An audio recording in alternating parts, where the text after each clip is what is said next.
KaraokeBooks. The Vampyre.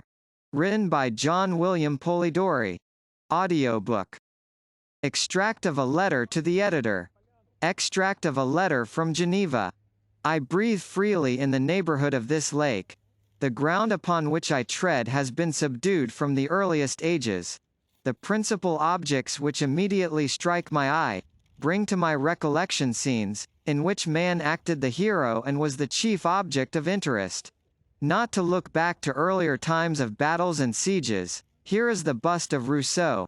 Here is a house with an inscription denoting that the Genevan philosopher first drew breath under its roof.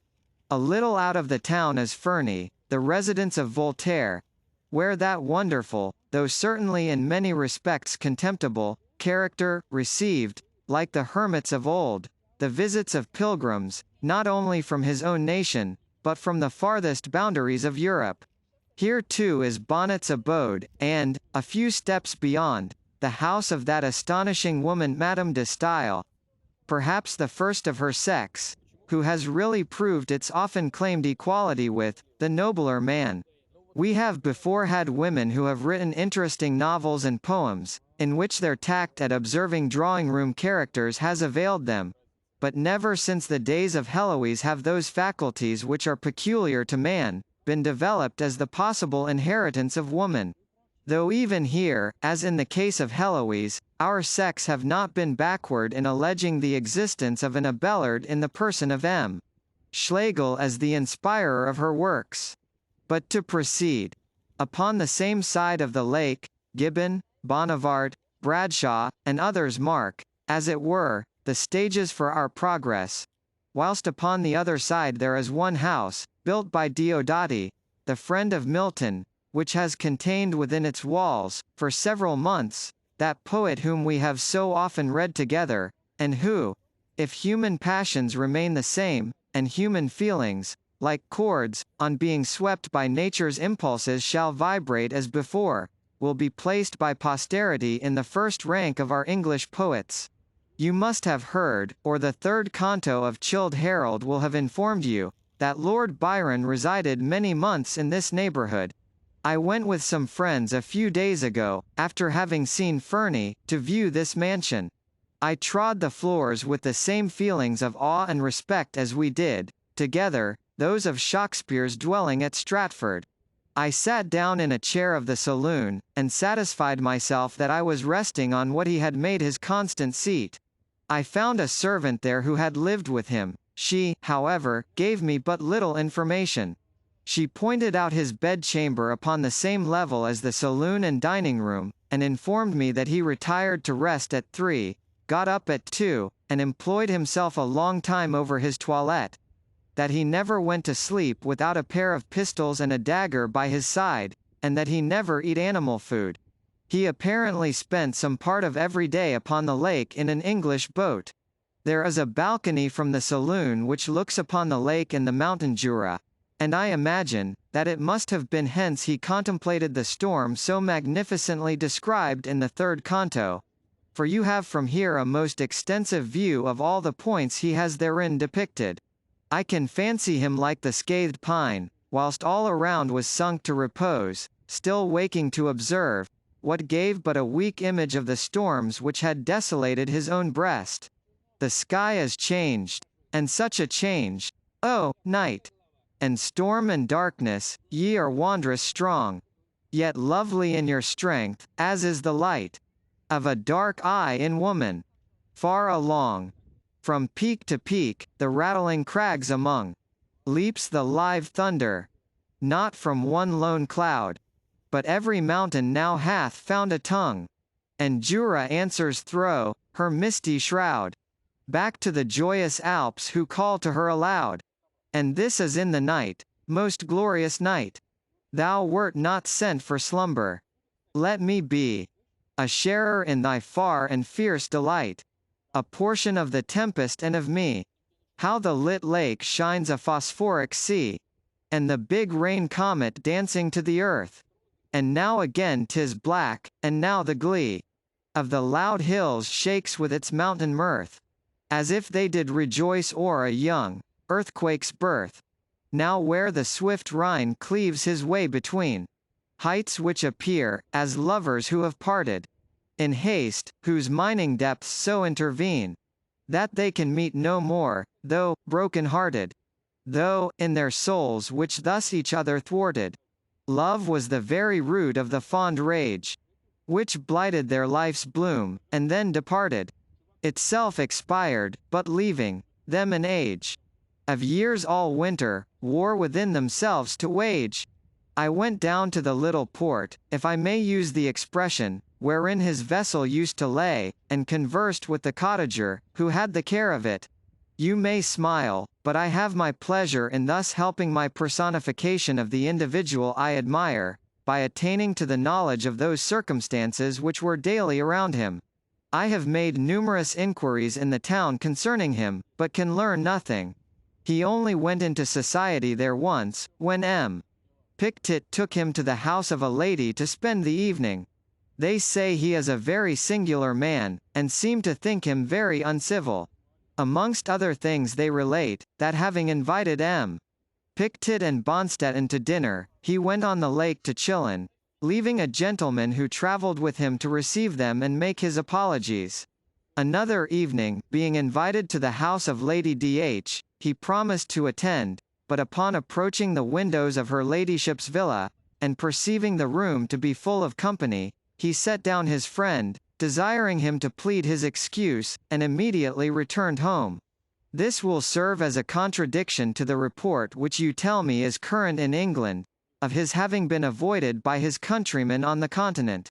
The case happens to be directly the reverse, as he has been generally sought by them, though on most occasions, apparently without success. It is said, indeed, that upon paying his first visit at Coppet, following the servant who had announced his name, he was surprised to meet a lady carried out fainting. But before he had been seated many minutes, the same lady, who had been so affected at the sound of his name, returned and conversed with him a considerable time, such as female curiosity and affectation. He visited Coppet frequently, and of course associated there with several of his countrymen, who evinced no reluctance to meet him whom his enemies alone would represent as an outcast. Though I have been so unsuccessful in this town, I have been more fortunate in my inquiries elsewhere. There is a society 3 or 4 miles from Geneva, the center of which is the Countess of Bruce, a Russian lady, well acquainted with the agréments de la société, and who has collected them round herself at her mansion. It was chiefly here, I find, that the gentleman who travelled with Lord Byron, as physician, sought for society. He used almost every day to cross the lake by himself, in one of their flat-bottomed boats, and return after passing the evening with his friends, about 11 or 12 at night, often whilst the storms were raging in the circling summits of the mountains around. As he became intimate, from long acquaintance, with several of the families in this neighbourhood, I have gathered from their accounts some excellent traits of his lordship's character, which I will relate to you at some future opportunity. Among other particulars mentioned, was the outline of a ghost story by Lord Byron. It appears that one evening Lord B., Mr. P. B. Shelley, 2 ladies and the gentleman before alluded to, after having perused a German work, entitled Phantasmagoriana, began relating ghost stories. When his lordship having recited the beginning of Christabel, then unpublished, the whole took so strong a hold of Mr. Shelley's mind, that he suddenly started up and ran out of the room. The physician and Lord Byron followed, and discovered him leaning against a mantelpiece, with cold drops of perspiration trickling down his face. After having given him something to refresh him, upon inquiring into the cause of his alarm, they found that his wild imagination having pictured to him the bosom of one of the ladies with eyes, which was reported of a lady in the neighbourhood where he lived, he was obliged to leave the room in order to destroy the impression. It was afterwards proposed, in the course of conversation, that each of the company present should write a tale depending upon some supernatural agency, which was undertaken by Lord B., the physician, and one of the ladies before mentioned. I obtained the outline of each of these stories as a great favour, and herewith forward them to you, as I was assured you would feel as much curiosity as myself, to peruse the debauches of so great a genius, and those immediately under his influence. Introduction. The superstition upon which this tale is founded is very general in the East. Among the Arabians it appears to be common. It did not, however, extend itself to the Greeks until after the establishment of Christianity, and it has only assumed its present form since the division of the Latin and Greek churches. At which time, the idea becoming prevalent, that a Latin body could not corrupt if buried in their territory, it gradually increased, and formed the subject of many wonderful stories, still extant, of the dead rising from their graves, and feeding upon the blood of the young and beautiful. In the West it spread, with some slight variation, all over Hungary, Poland, Austria, and Lorraine, where the belief existed, that vampires nightly imbibed a certain portion of the blood of their victims, who became emaciated, lost their strength, and speedily died of consumptions, whilst these human bloodsuckers fattened, and their veins became distended to such a state of repletion, as to cause the blood to flow from all the passages of their bodies, and even from the very pores of their skins. In the London Journal, of March, 1732, is a curious, and, of course, credible account of a particular case of vampirism, which is stated to have occurred at Madriga, in Hungary. It appears, that upon an examination of the commander-in-chief and magistrates of the place, they positively and unanimously affirmed, that, about 5 years before, a certain Haidake, named Arnold Paul, had Igene heard to say, that, at Kasovia, on the frontiers of the Turkish Servia, he had been tormented by a vampire, but had found a way to rid himself of the evil, by eating some of the earth out of the vampire's grave, and rubbing himself with his blood. This precaution, however, did not prevent him from becoming a vampire himself, for, about 20 or 30 days after his death and burial, many persons complained of having been tormented by him, and a deposition was made, that 4 persons had been deprived of life by his attacks. To prevent further mischief, the inhabitants having consulted their Hadagni, took up the body, and found it, as is supposed to be usual in cases of vampirism, fresh, and entirely free from corruption, and emitting at the mouth, nose, and ears, pure and florid blood. Proof having been thus obtained, they resorted to the accustomed remedy. A stake was driven entirely through the heart and body of Arnold Paul, at which he is reported to have cried out as dreadfully as if he had been alive. This done, they cut off his head, burned his body, and threw the ashes into his grave. The same measures were adopted with the corpses of those persons who had previously died from vampirism, lest they should, in their turn, become agents upon others who survived them. This monstrous rhodomontade is here related, because it seems better adapted to illustrate the subject of the present observations than any other instance which could be adduced. In many parts of Greece it is considered as a sort of punishment after death, for some heinous crime committed whilst in existence, that the deceased is not only doomed to vampirize, but compelled to confine his infernal visitations solely to those beings he loved most while upon earth, those to whom he was bound by ties of kindred and affection. A supposition alluded to in the Jaor. But first on earth, as vampire sent, thy corse shall from its tomb be rent. Then ghastly haunt the native place, and suck the blood of all thy race. There from thy daughter, sister, wife, at midnight drain the stream of life. Yet loathe the banquet which perforce must feed thy livid living corse. Thy victims, ere they yet expire, shall know the demon for their sire. As cursing thee, thou cursing them, thy flowers are withered on the stem. But one that for thy crime must fall, the youngest, best beloved of all, shall bless thee with a father's name. That word shall wrap thy heart in flame.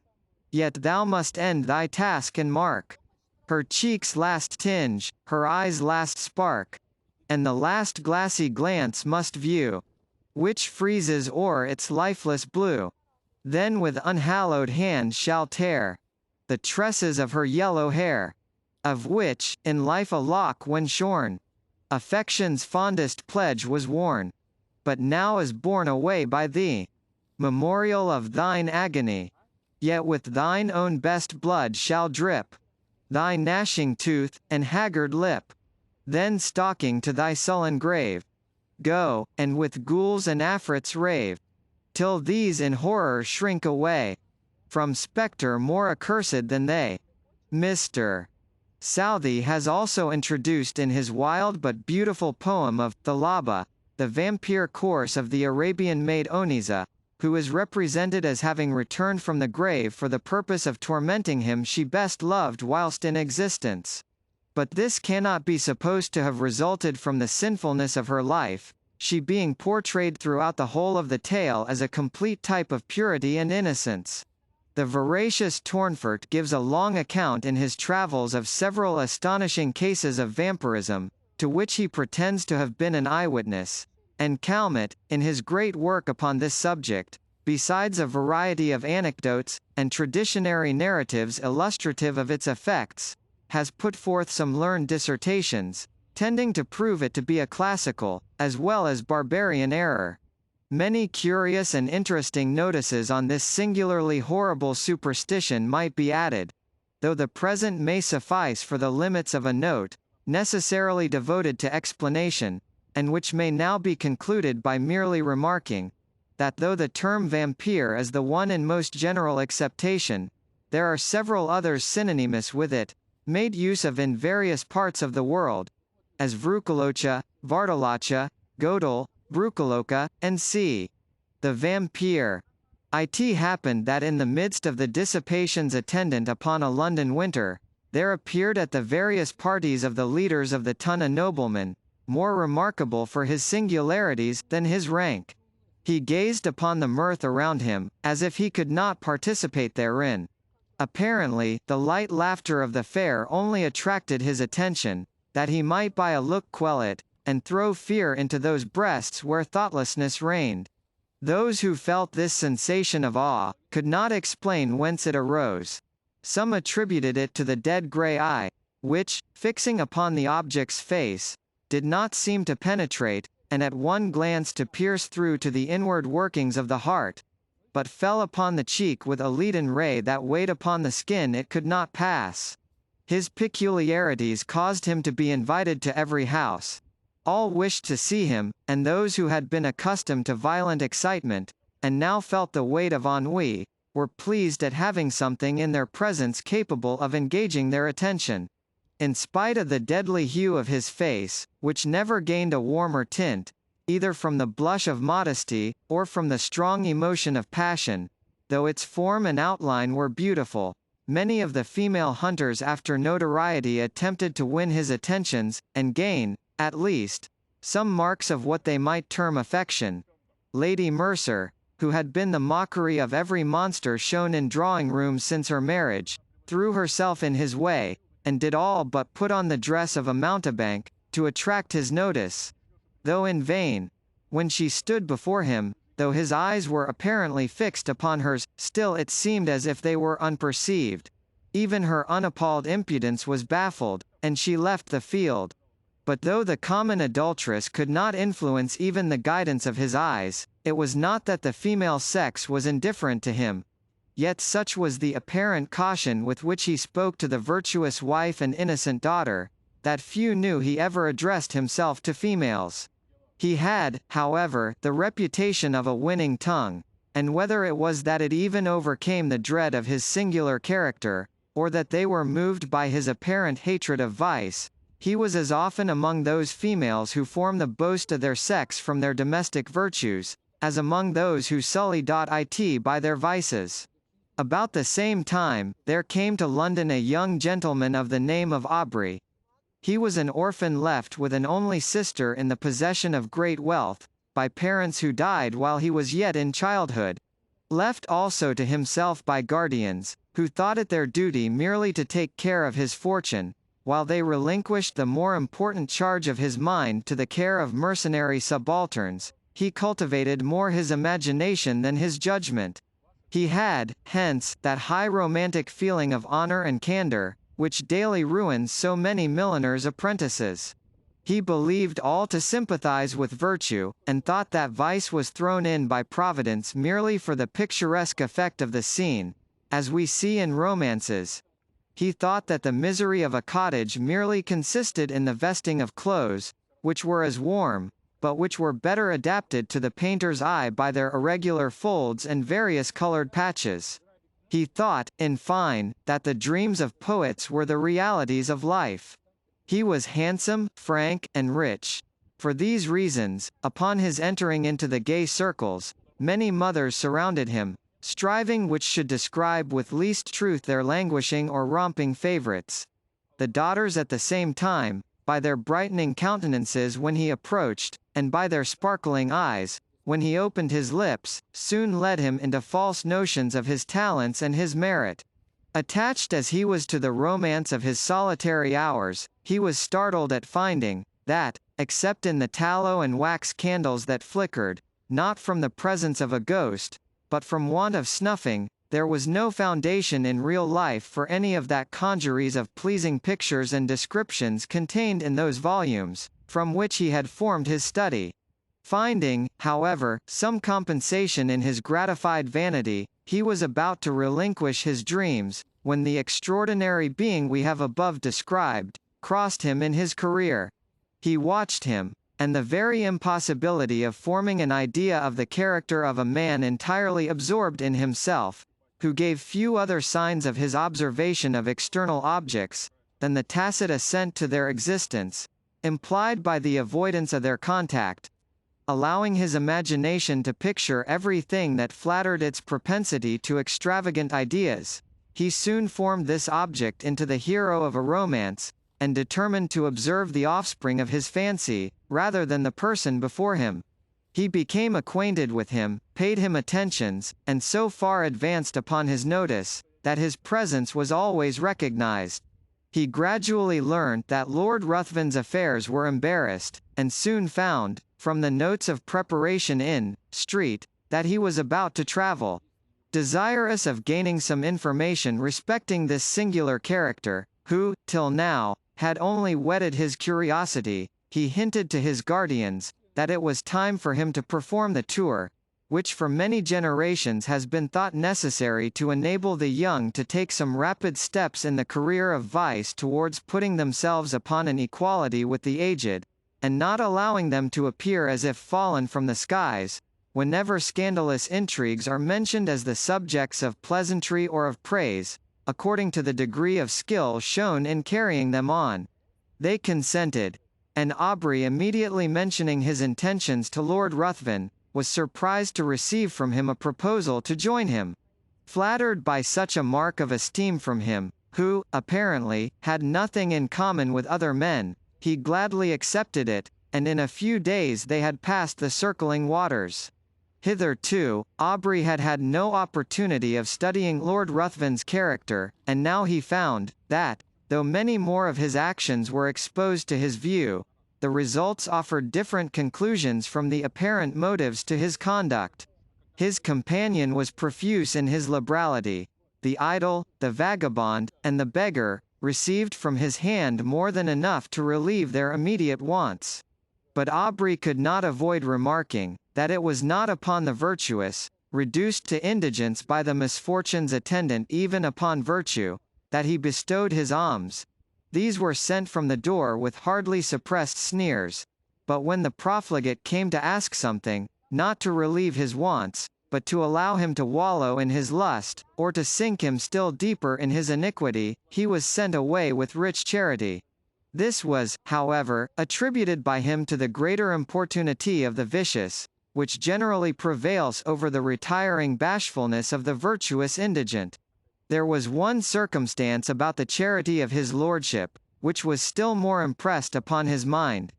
All those upon whom it was bestowed, inevitably found that there was a curse upon it, for they were all either led to the scaffold, or sunk to the lowest and the most abject misery.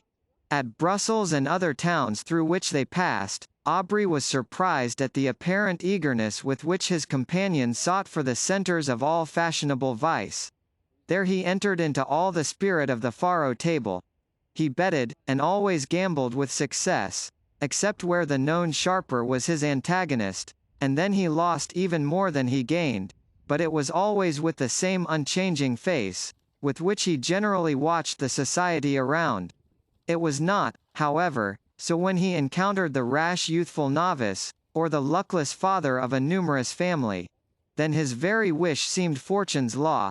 This apparent abstractedness of mind was laid aside, and his eyes sparkled with more fire than that of the cat whilst dallying with the half-dead mouse.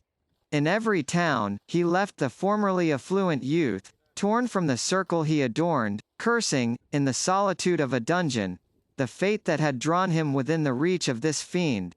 Whilst many a father sat frantic, amidst the speaking looks of mute hungry children, without a single farthing of his late immense wealth, wherewith to buy even sufficient to satisfy their present craving. Yet he took no money from the gambling table, but immediately lost, to the ruiner of many, the last guilder he had just snatched from the convulsive grasp of the innocent. This might but be the result of a certain degree of knowledge, which was not, however, capable of combating the cunning of the more experienced. Aubrey often wished to represent this to his friend, and beg him to resign that charity and pleasure which proved the ruin of all, and did not tend to his own profit, but he delayed it, for each day he hoped his friend would give him some opportunity of speaking frankly and openly to him. However, this never occurred. Lord Ruthven in his carriage, and amidst the various wild and rich scenes of nature, was always the same. His eye spoke less than his lip, and though Aubrey was near the object of his curiosity, he obtained no greater gratification from it than the constant excitement of vainly wishing to break that mystery, which to his exalted imagination began to assume the appearance of something supernatural. They soon arrived at Rome, and Aubrey for a time lost sight of his companion. He left him in daily attendance upon the morning circle of an Italian countess, whilst he went in search of the memorials of another almost deserted city. Whilst he was thus engaged, letters arrived from England, which he opened with eager impatience. The first was from his sister, breathing nothing but affection. The others were from his guardians, the latter astonished him. If it had before entered into his imagination that there was an evil power resident in his companion, these seemed to give him most sufficient reason for the belief. His guardians insisted upon his immediately leaving his friend, and urged that his character was dreadfully vicious, for that the possession of irresistible powers of seduction rendered his licentious habits more dangerous to society. It had been discovered that his contempt for the adulteress had not originated in hatred of her character, but that he had required, to enhance his gratification, that his victim, the partner of his guilt, should be hurled from the pinnacle of unsullied virtue, down to the lowest abyss of infamy and degradation. In fine, that all those females whom he had sought, apparently on account of their virtue, had, since his departure, thrown even the mask aside, and had not scrupled to expose the whole deformity of their vices to the public gaze. Aubrey determined upon leaving one, whose character had not yet shown a single bright point on which to rest the eye. He resolved to invent some plausible pretext for abandoning him altogether, purposing, in the meanwhile, to watch him more closely, and to let no slight circumstances pass by unnoticed. He entered into the same circle, and soon perceived that his lordship was endeavouring to work upon the inexperience of the daughter of the lady whose house he chiefly frequented. In Italy, it is seldom that an unmarried female is met with in society. He was therefore obliged to carry on his plans in secret, but Aubrey's eye followed him in all his windings, and soon discovered that an assignation had been appointed, which would most likely end in the ruin of an innocent, though thoughtless girl. Losing no time, he entered the apartment of Lord Ruthven, and abruptly asked him his intentions with respect to the lady, informing him at the same time that he was aware of his being about to meet her that very night. Lord Ruthven answered, that his intentions were such as he supposed all would have upon such an occasion, and upon being pressed whether he intended to marry her, merely laughed. Aubrey retired, and, immediately writing a note, to say, that from that moment he must decline accompanying his lordship in the remainder of their proposed tour. He ordered his servant to seek other apartments, and calling upon the mother of the lady, informed her of all he knew, not only with regard to her daughter, but also concerning the character of his lordship. The assignation was prevented. Lord Ruthven next day merely sent his servant to notify his complete assent to a separation, but did not hint any suspicion of his plans having been foiled by Aubrey's interposition. Having left Rome, Aubrey directed his steps towards Greece, and crossing the peninsula, soon found himself at Athens. He then fixed his residence in the house of a Greek, and soon occupied himself in tracing the faded records of ancient glory upon monuments that apparently, ashamed of chronicling the deeds of freemen only before slaves, had hidden themselves beneath the sheltering soil or many-colored lichen. Under the same roof as himself, existed a being, so beautiful and delicate, that she might have formed the model for a painter, wishing to portray on canvas the promised hope of the faithful in Mahomet's paradise, save that her eyes spoke too much mind for anyone to think she could belong to those who had no souls. As she danced upon the plain, or tripped along the mountain side, one would have thought the gazelle a poor type of her beauties. For who would have exchanged her eye, apparently the eye of animated nature, for that sleepy luxurious look of the animal suited but to the taste of an epicure?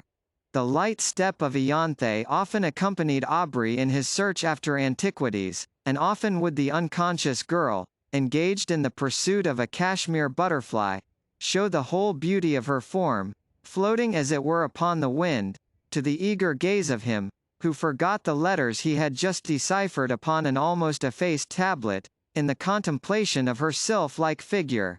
Often would her tresses falling, as she flitted around, exhibit in the sun's ray such delicately brilliant and swiftly fading hues, as might well excuse the forgetfulness of the antiquary, who let escape from his mind the very object he had before thought of vital importance to the proper interpretation of a passage in Pausanias.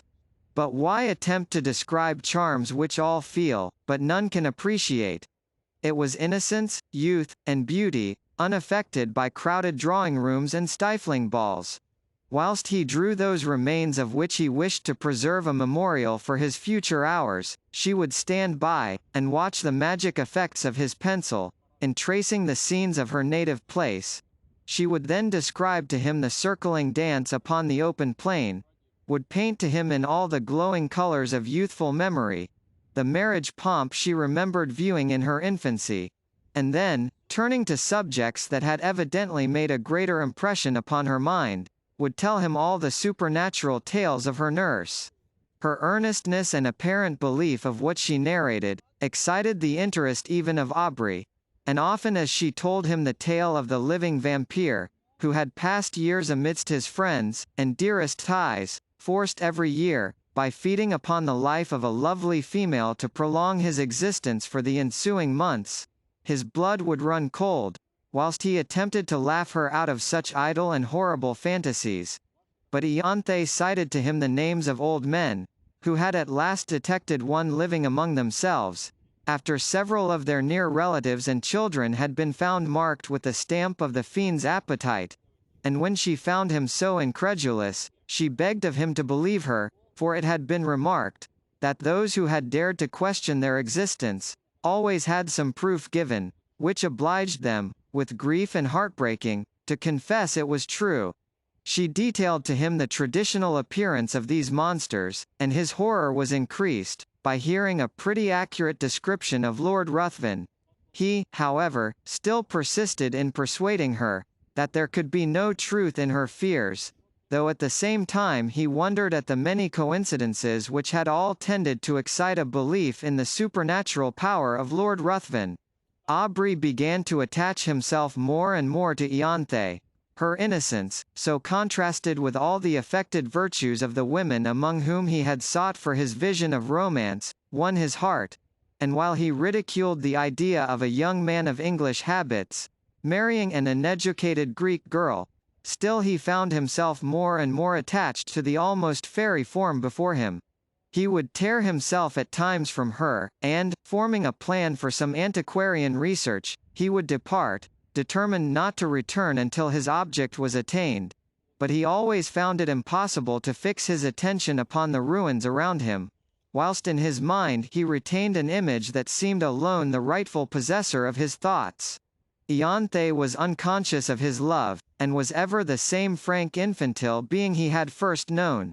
She always seemed to part from him with reluctance, but it was because she had no longer anyone with whom she could visit her favorite haunts, whilst her guardian was occupied in sketching or uncovering some fragment which had yet escaped the destructive hand of time. She had appealed to her parents on the subject of vampires, and they both, with several present, affirmed their existence, pale with horror at the very name. Soon after, Aubrey determined to proceed upon one of his excursions, which was to detain him for a few hours.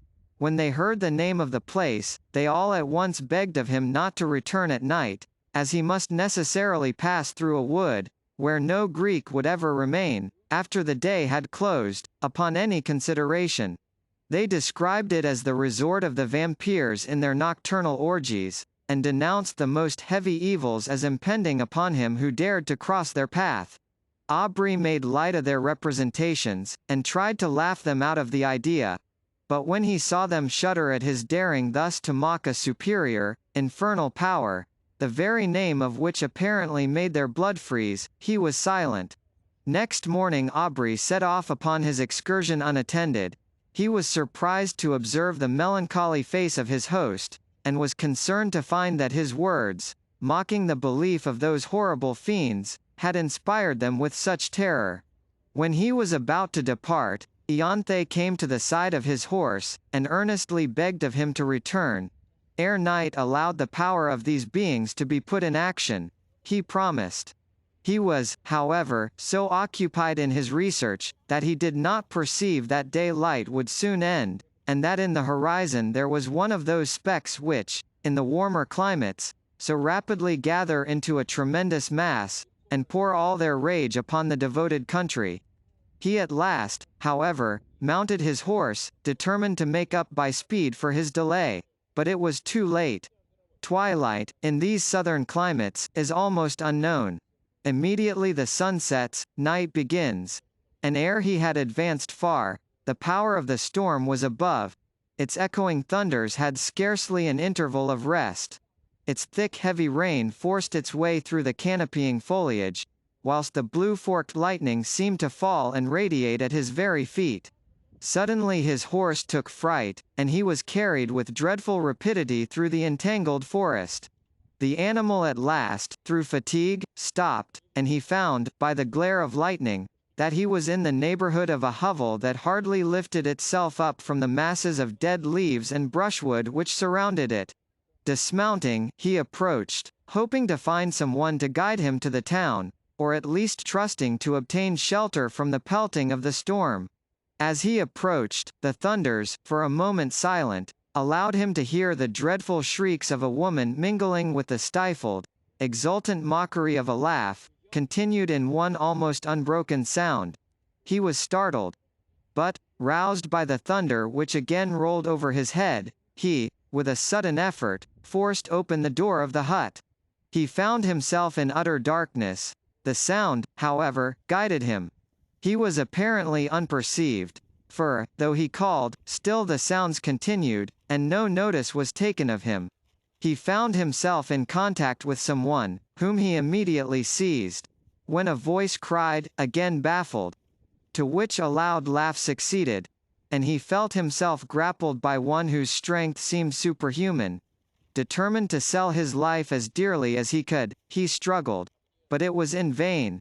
He was lifted from his feet and hurled with enormous force against the ground.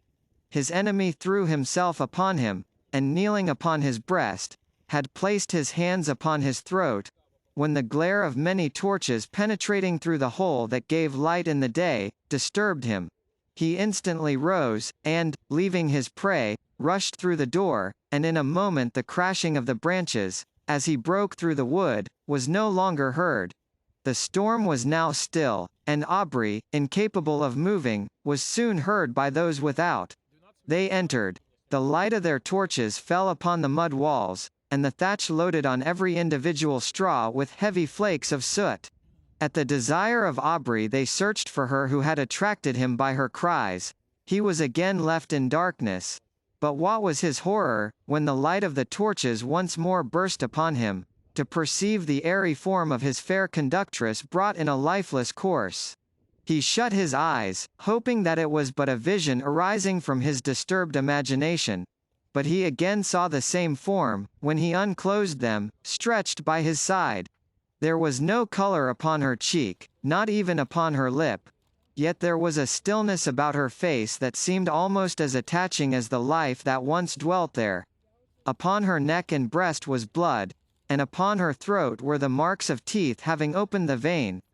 To this the men pointed, crying, simultaneously struck with horror, "A vampire!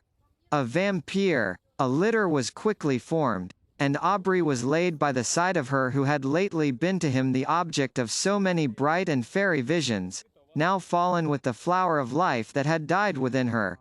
He knew not what his thoughts were, his mind was benumbed and seemed to shun reflection, and take refuge in vacancy. He held almost unconsciously in his hand a naked dagger of a particular construction, which had been found in the hut. They were soon met by different parties who had been engaged in the search of her whom a mother had missed. Their lamentable cries, as they approached the city, forewarned the parents of some dreadful catastrophe. To describe their grief would be impossible. But when they ascertained the cause of their child's death, they looked at Aubrey, and pointed to the corse. They were inconsolable. Both died broken-hearted. Aubrey being put to bed was seized with a most violent fever, and was often delirious. In these intervals he would call upon Lord Ruthven and upon Ianthe. By some unaccountable combination he seemed to beg of his former companion to spare the being he loved. At other times he would imprecate maledictions upon his head, and curse him as her destroyer. Lord Ruthven chanced at this time to arrive at Athens, and, from whatever motive, upon hearing of the state of Aubrey, immediately placed himself in the same house, and became his constant attendant. When the latter recovered from his delirium, he was horrified and startled at the sight of him whose image he had now combined with that of a vampire. But Lord Ruthven, by his kind words, implying almost repentance for the fault that had caused their separation, and still more by the attention, anxiety, and care which he showed, soon reconciled him to his presence. His lordship seemed quite changed. He no longer appeared that apathetic being who had so astonished Aubrey, but as soon as his convalescence began to be rapid, he again gradually retired into the same state of mind, and Aubrey perceived no difference from the former man, except that at times he was surprised to meet his gaze fixed intently upon him, with a smile of malicious exultation playing upon his lips. He knew not why, but this smile haunted him. During the last stage of the invalid's recovery, Lord Ruthven was apparently engaged in watching the tideless waves raised by the cooling breeze, or in marking the progress of those orbs, circling, like our world, the moveless sun. Indeed, he appeared to wish to avoid the eyes of all. Aubrey's mind, by this shock, was much weakened, and that elasticity of spirit which had once so distinguished him now seemed to have fled forever. He was now as much a lover of solitude and silence as Lord Ruthven, but much as he wished for solitude, his mind could not find it in the neighborhood of Athens. If he sought it amidst the ruins he had formerly frequented, Ianthe's form stood by his side. If he sought it in the woods, her light step would appear wandering amidst the underwood, in quest of the modest violet, then suddenly turning round, would show, to his wild imagination, her pale face and wounded throat, with a meek smile upon her lips. He determined to fly scenes, every feature of which created such bitter associations in his mind. He proposed to Lord Ruthven, to whom he held himself bound by the tender care he had taken of him during his illness, that they should visit those parts of Greece neither had yet seen. They travelled in every direction, and sought every spot to which a recollection could be attached. But though they thus hastened from place to place, yet they seemed not to heed what they gazed upon. They heard much of robbers, but they gradually began to slight these reports, which they imagined were only the invention of individuals, whose interest it was to excite the generosity of those whom they defended from pretended dangers. In consequence of thus neglecting the advice of the inhabitants, on one occasion they travelled with only a few guards, more to serve as guides than as a defence. Upon entering, however, a narrow defile, at the bottom of which was the bed of a torrent, with large masses of rock brought down from the neighbouring precipices, they had reason to repent their negligence, for scarcely were the whole of the party engaged in the narrow pass, when they were startled by the whistling of bullets close to their heads, and by the echoed report of several guns. In an instant their guards had left them, and, placing themselves behind rocks, had begun to fire in the direction whence the report came.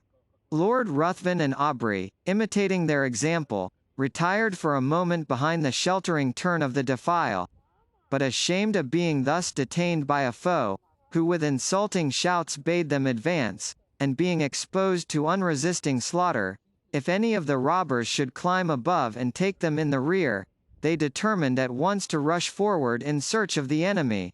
Hardly had they lost the shelter of the rock, when Lord Ruthven received a shot in the shoulder, which brought him to the ground. Aubrey hastened to his assistance, and, no longer heeding the contest or his own peril, was soon surprised by seeing the robbers' faces around him, his guards having, upon Lord Ruthven's being wounded, immediately thrown up their arms and surrendered. By promises of great reward, Aubrey soon induced them to convey his wounded friend to a neighbouring cabin, and having agreed upon a ransom, he was no more disturbed by their presence, they being content merely to guard the entrance till their comrade should return with the promised sum, for which he had an order. Lord Ruthven's strength rapidly decreased, in 2 days mortification ensued, and death seemed advancing with hasty steps. His conduct and appearance had not changed, he seemed as unconscious of pain as he had been of the objects about him, but towards the close of the last evening, his mind became apparently uneasy, and his eye often fixed upon Aubrey, who was induced to offer his assistance with more than usual earnestness. "Assist me. You may save me, you may do more than that. I mean not my life, I heed the death of my existence as little as that of the passing day. But you may save my honour, your friend's honour." "How? Tell me how?" "I would do anything," replied Aubrey. "I need but little, my life ebbs apace, I cannot explain the whole, but if you would conceal all you know of me, my honour were free from stain in the world's mouth, and if my death were unknown for some time in England, but life, it shall not be known. Swear," cried the dying man, raising himself with exultant violence, "swear by all your soul reveres, by all your nature fears, swear that for a year and a day you will not impart your knowledge of my crimes or death to any living being in any way, whatever may happen, or whatever you may see." His eyes seemed bursting from their sockets. "I swear," said Aubrey. He sunk laughing upon his pillow, and breathed no more. Aubrey retired to rest, but did not sleep. The many circumstances attending his acquaintance with this man rose upon his mind, and he knew not why. When he remembered his oath a cold shivering came over him, as if from the presentiment of something horrible awaiting him. Rising early in the morning, he was about to enter the hovel in which he had left the corpse, when a robber met him, and informed him that it was no longer there, having been conveyed by himself and comrades, upon his retiring, to the pinnacle of a neighbouring mount, according to a promise they had given his lordship, that it should be exposed to the first cold ray of the moon that rose after his death. Aubrey astonished, and taking several of the men, determined to go and bury it upon the spot where it lay. But, when he had mounted to the summit he found no trace of either the corpse or the clothes, though the robbers swore they pointed out the identical rock on which they had laid the body. For a time his mind was bewildered in conjectures, but he at last returned, convinced that they had buried the corpse for the sake of the clothes. Weary of a country in which he had met with such terrible misfortunes, and in which all apparently conspired to heighten that superstitious melancholy that had seized upon his mind, he resolved to leave it, and soon arrived at Smyrna. While waiting for a vessel to convey him to Otranto, or to Naples, he occupied himself in arranging those effects he had with him belonging to Lord Ruthven. Amongst other things there was a case containing several weapons of offence, more or less adapted to ensure the death of the victim. There were several daggers and atagans. Whilst turning them over, and examining their curious forms, what was his surprise at finding a sheath apparently ornamented in the same style as the dagger discovered in the fatal hut. He shuddered. Hastening to gain further proof, he found the weapon, and his horror may be imagined when he discovered that it fitted, though peculiarly shaped, the sheath he held in his hand. His eyes seemed to need no further certainty, they seemed gazing to be bound to the dagger.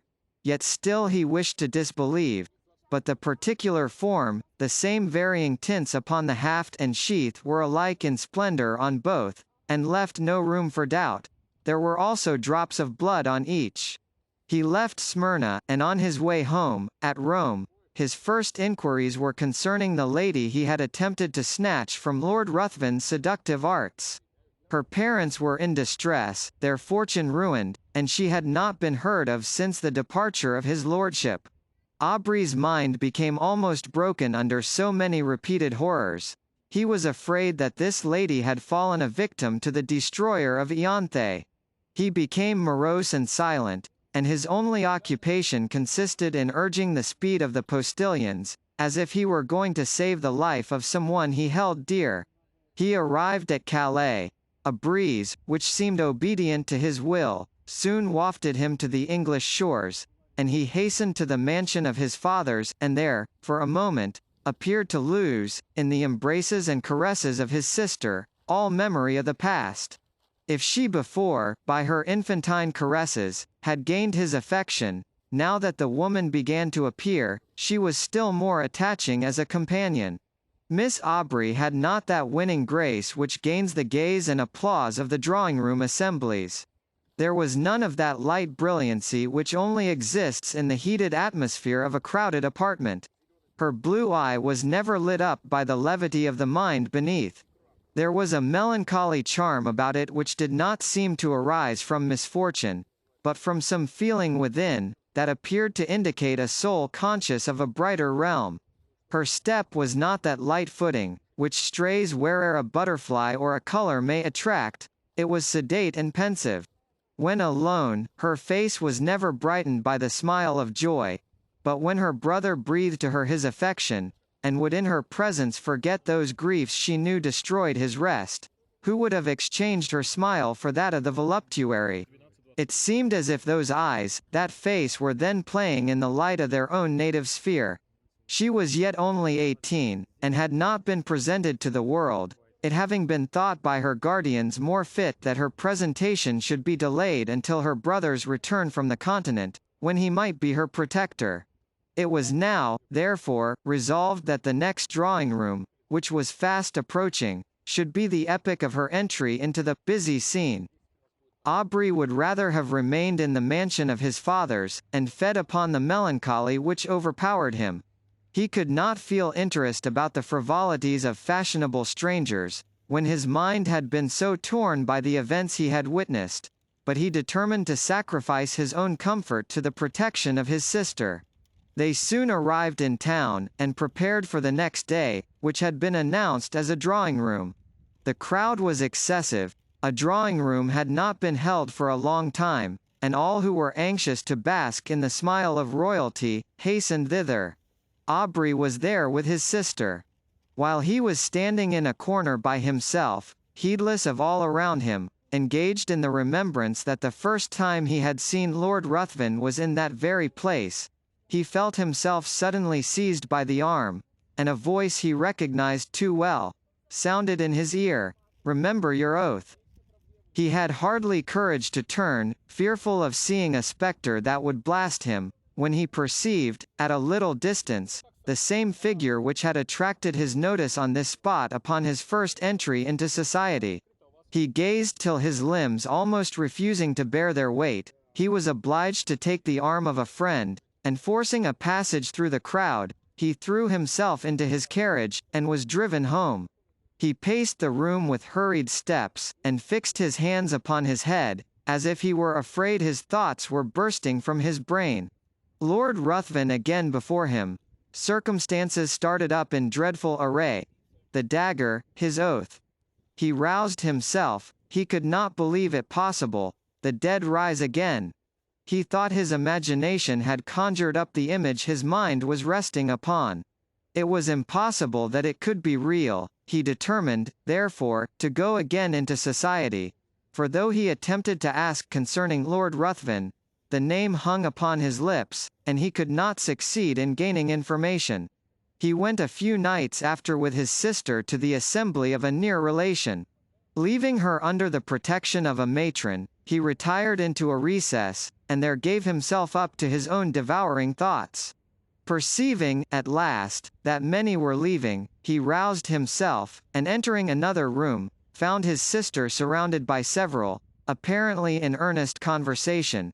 He attempted to pass and get near her, when one, whom he requested to move, turned round, and revealed to him those features he most abhorred. He sprang forward, seized his sister's arm, and, with hurried step, forced her towards the street. At the door he found himself impeded by the crowd of servants who were waiting for their lords, and while he was engaged in passing them, he again heard that voice whisper close to him, "Remember your oath." He did not dare to turn, but, hurrying his sister, soon reached home. Aubrey became almost distracted. If before his mind had been absorbed by one subject, how much more completely was it engrossed, now that the certainty of the monsters living again pressed upon his thoughts. His sister's attentions were now unheeded, and it was in vain that she entreated him to explain to her what had caused his abrupt conduct. He only uttered a few words, and those terrified her. The more he thought, the more he was bewildered. His oath startled him. Was he then to allow this monster to roam, bearing ruin upon his breath, amidst all he held dear, and not avert its progress?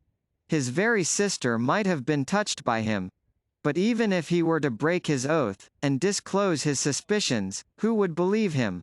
He thought of employing his own hand to free the world from such a wretch, but death, he remembered, had been already mocked. For days he remained in this state. Shut up in his room, he saw no one, and eat only when his sister came, who, with eyes streaming with tears, besought him, for her sake, to support nature. At last, no longer capable of bearing stillness and solitude, he left his house, roamed from street to street, anxious to fly that image which haunted him. His dress became neglected, and he wandered, as often exposed to the noonday sun as to the midnight damps. He was no longer to be recognized. At first he returned with the evening to the house, but at last he laid him down to rest wherever fatigue overtook him. His sister, anxious for his safety, employed people to follow him, but they were soon distanced by him who fled from a pursuer swifter than any, from thought. His conduct, however, suddenly changed. Struck with the idea that he left by his absence the whole of his friends, with a fiend amongst them, of whose presence they were unconscious, he determined to enter again into society, and watch him closely, anxious to forewarn, in spite of his oath, all whom Lord Ruthven approached with intimacy. But when he entered into a room, his haggard and suspicious looks were so striking, his inward shudderings so visible, that his sister was at last obliged to beg of him to abstain from seeking, for her sake, a society which affected him so strongly. When, however, remonstrance proved unavailing, the guardians thought proper to interpose, and, fearing that his mind was becoming alienated, they thought it high time to resume again that trust which had been before imposed upon them by Aubrey's parents. Desirous of saving him from the injuries and sufferings he had daily encountered in his wanderings, and of preventing him from exposing to the general eye those marks of what they considered folly, they engaged a physician to reside in the house, and take constant care of him. He hardly appeared to notice it, so completely was his mind absorbed by one terrible subject. His incoherence became at last so great, that he was confined to his chamber.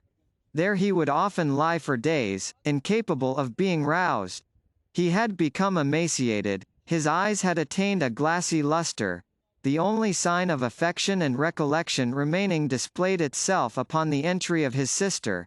Then he would sometimes start, and, seizing her hands, with looks that severely afflicted her, he would desire her not to touch him.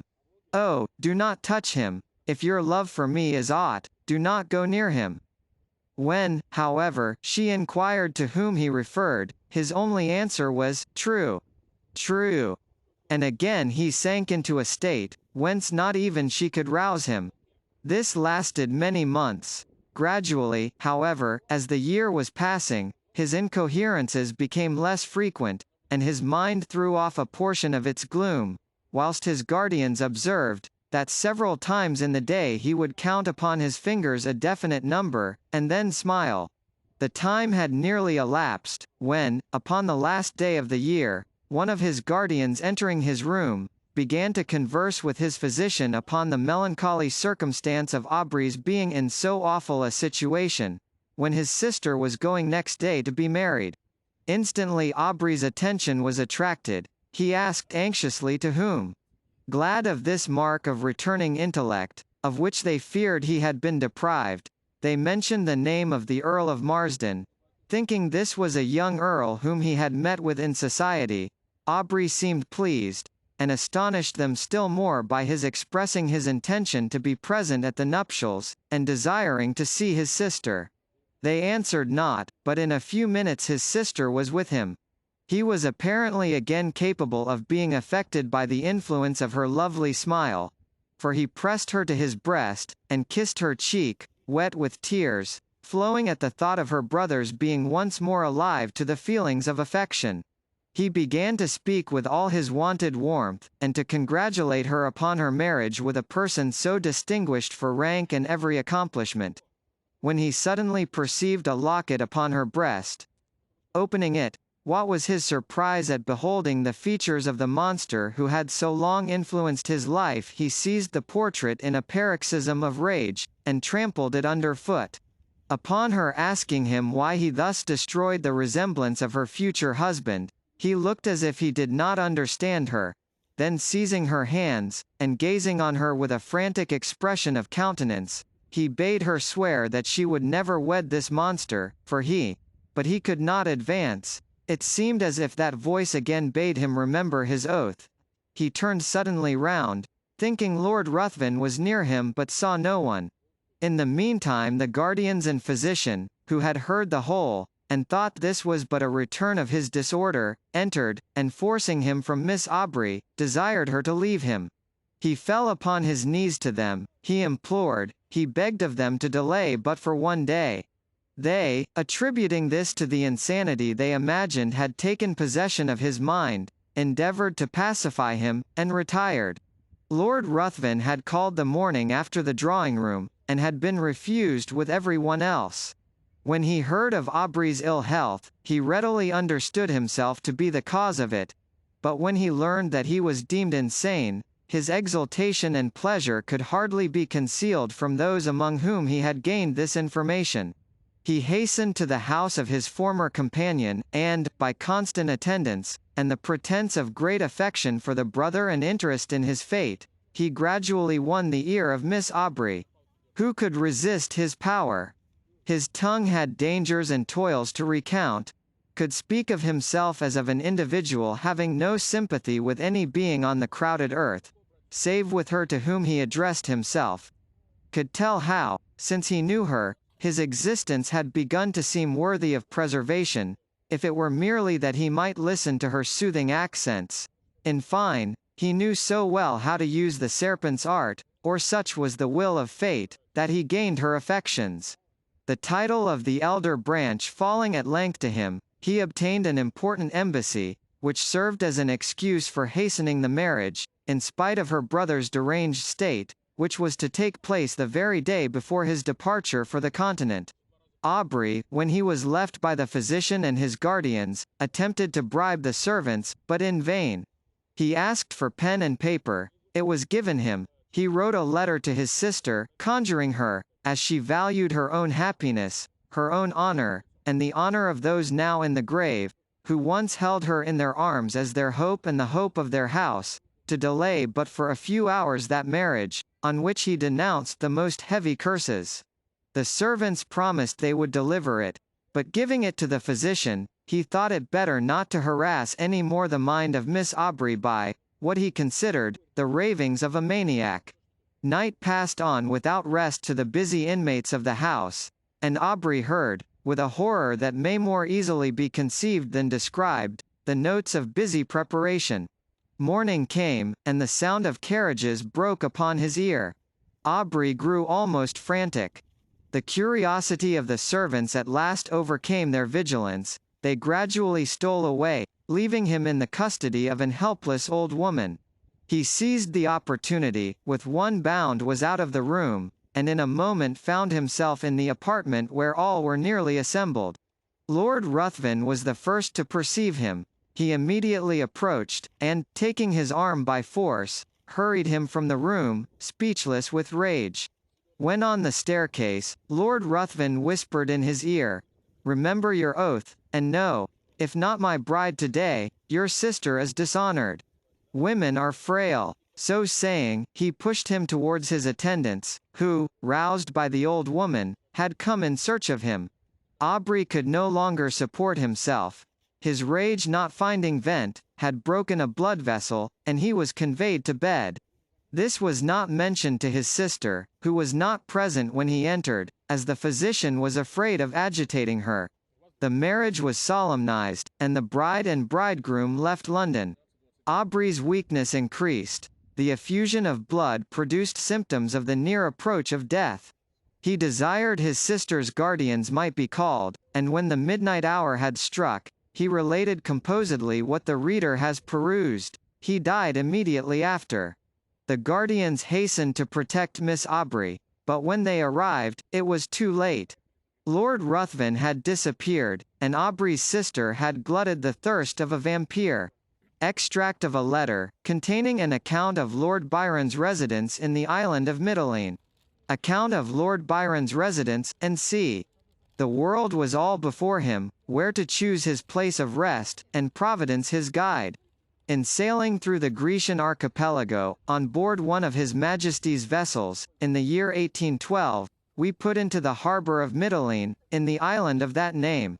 The beauty of this place, and the certain supply of cattle and vegetables always to be had there, induce many British vessels to visit it, both men of war and merchantmen, and though it lies rather out of the track for ships bound to Smyrna, its bounties amply repay for the deviation of a voyage.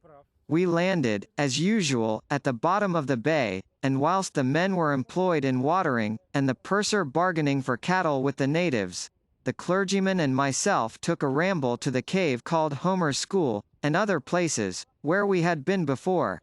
On the brow of Mount Ida, a small monticule so named, we met with and engaged a young Greek as our guide, who told us he had come from Scio with an English lord, who left the island 4 days previous to our arrival in his felucca.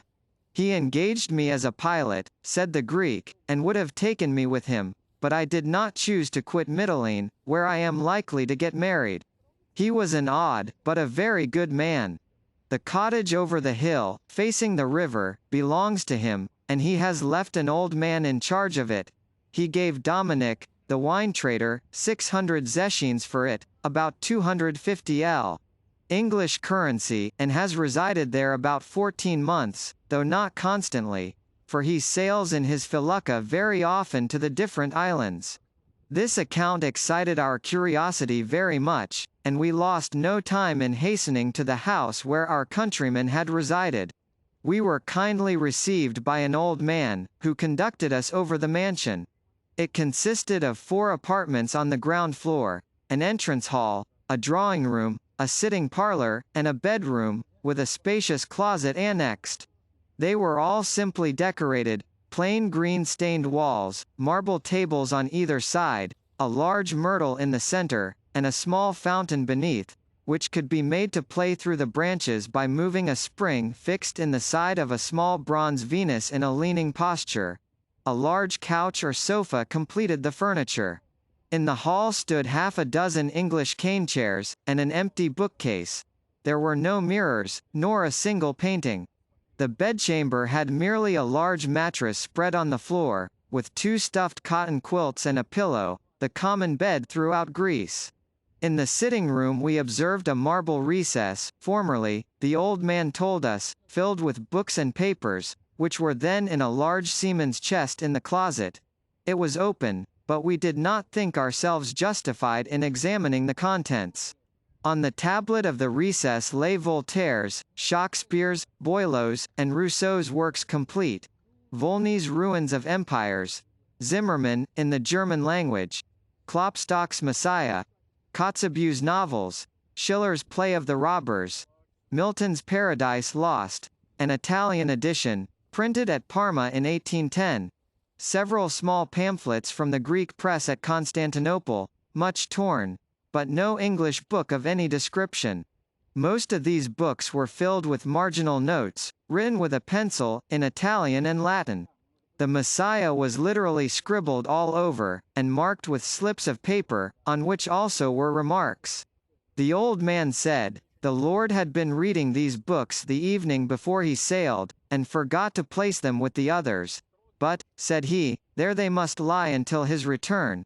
For he is so particular, that were I to move one thing without orders, he would frown upon me for a week together. He is otherways very good.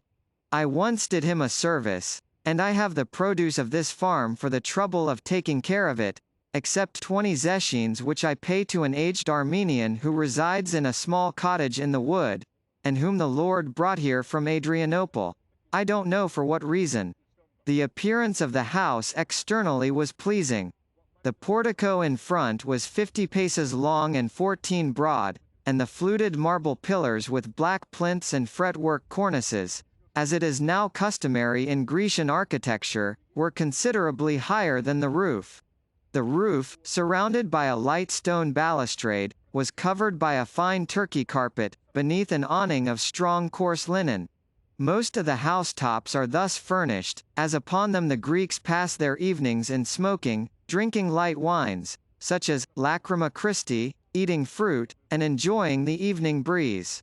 On the left hand as we entered the house, a small streamlet glided away, grapes, oranges and limes were clustering together on its borders, and under the shade of 2 large myrtle bushes, a marble seat with an ornamental wooden back was placed, on which we were told, the Lord passed many of his evenings and nights till 12 o'clock, reading, writing, and talking to himself.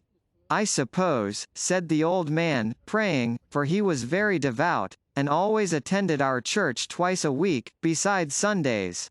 The view from this seat was what may be termed a bird's eye view. A line of rich vineyards led the eye to Mount Calcla, covered with olive and myrtle trees in bloom, and on the summit of which an ancient Greek temple appeared in majestic decay.